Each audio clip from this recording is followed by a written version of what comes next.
Hoy a las 23:59 es el último plazo para que Argentina haga un pago de un vencimiento que nadie le asignaba mucho dramatismo hasta hace un par de semanas, cuando se supo que se había complicado, que se había endurecido mucho la negociación con el Fondo Monetario. Recién me decían que hay una posibilidad de estirar la orden del giro hasta las 14, como una especie, hasta las 14 de mañana, como una especie de segundo vencimiento. Pero la verdad, lo que emergió, lo que quedó en la superficie del debate, son los desacuerdos que hay adentro del propio Frente de Todos, adentro del gobierno, respecto de qué hacer, ya no con este vencimiento de ahora, sino con el acuerdo con el Fondo Monetario. Si atarse a esas condiciones duras que exige ahora el fondo para refinanciar la plata que le dio a Macri, los vencimientos de aquel préstamo que le dio a Macri, o si, en cambio, estirar la negociación y seguir diciéndole a Washington: no podemos hacer ese ajuste, eso ahogaría la recuperación, como dijo el propio ministro de Economía, y no serviría de nada como solución a la grave crisis social en la que nos dejó el estallido del modelo de Macri. Bueno, digo que no se ponen de acuerdo porque de repente Leopoldo Moró, ¿Y ahora quién podrá ayudarnos?, acá en esta misma radio, dijo lo siguiente. El default sí es una palabra que aterroriza, pero tampoco tiene que aterrorizar tanto como para creer que es el peor de los remedios. Nosotros no somos el partido del default. Ahora, tampoco somos un sector político que va a entregar de pies y manos a la sociedad argentina al peor de los ajustes. Bueno, esto que dice ayer Moró en esta radio, en el programa de Ernesto, es algo que el gobierno viene diciendo, pero que ahora lo dice más enérgicamente y hace más hincapié él, como parte de la pata kirchnerista, en el peor de los ajustes, ese ajuste que exige el fondo. Y mientras tanto sigue el tic-tac del vencimiento, la cuenta regresiva de este vencimiento que aprieta y mientras tanto presiona también a los mercados, que ahora empujan al dólar blue, al dólar paralelo, a otro récord de 223 pesos, 223,50 según la cueva donde se compre.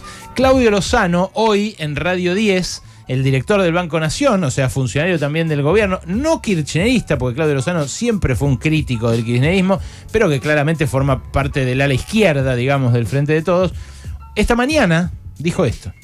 La idea de que el default es el lujo es la idea del, digamos, que ha construido el capitalismo financiero a nivel mundial para mantener la lógica del endeudamiento perpetuo, porque en realidad lo que nos proponen a los países endeudados es simplemente que estabilicemos nuestras economías ajustándolas para garantizar el pago de intereses, pero el pago de capital no se paga nunca. Lo que hay que hacer es salir al mundo a tomar créditos nuevos para pagar deuda vieja.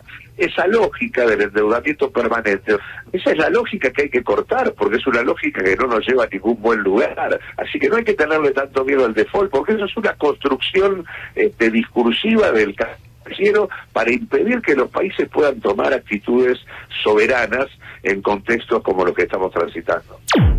A la misma hora a la que Lozano decía esto en Radio 10, acá en esta radio, el ministro de la Producción, Matías Culfas, decía esto.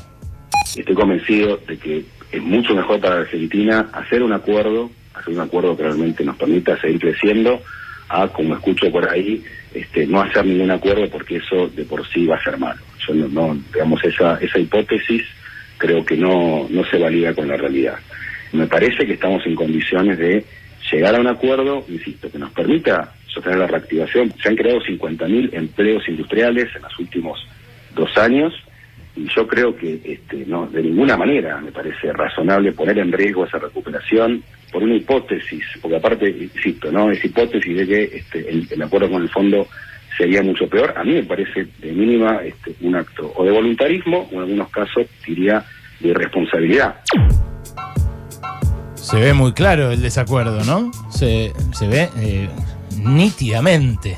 Se contestan unos a otros públicamente y ahí aparecen las dudas.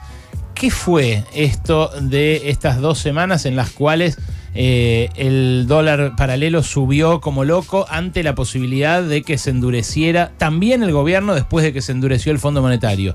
¿Qué fue? ¿Un amague para el propio fondo?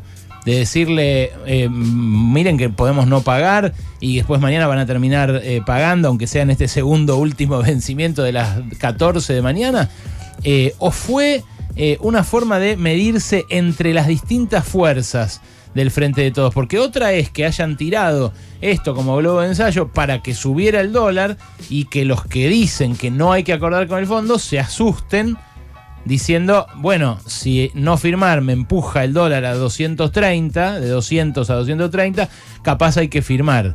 Bueno, la verdad la desconfianza es tal, tanto entre Washington y Buenos Aires como entre las distintas patas del oficialismo, que hay que mantener todas las hipótesis abiertas.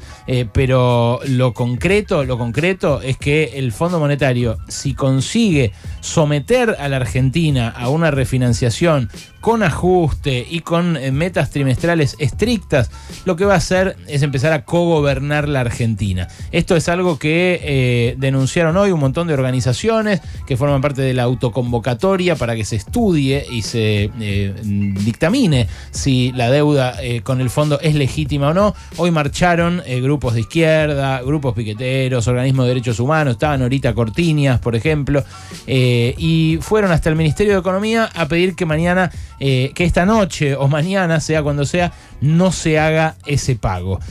No es solamente la revisión trimestral, no es solamente el ajuste, el nivel de ajuste que exige sobre el gasto público, el Fondo Monetario, sino también qué pasaría ante incumplimientos.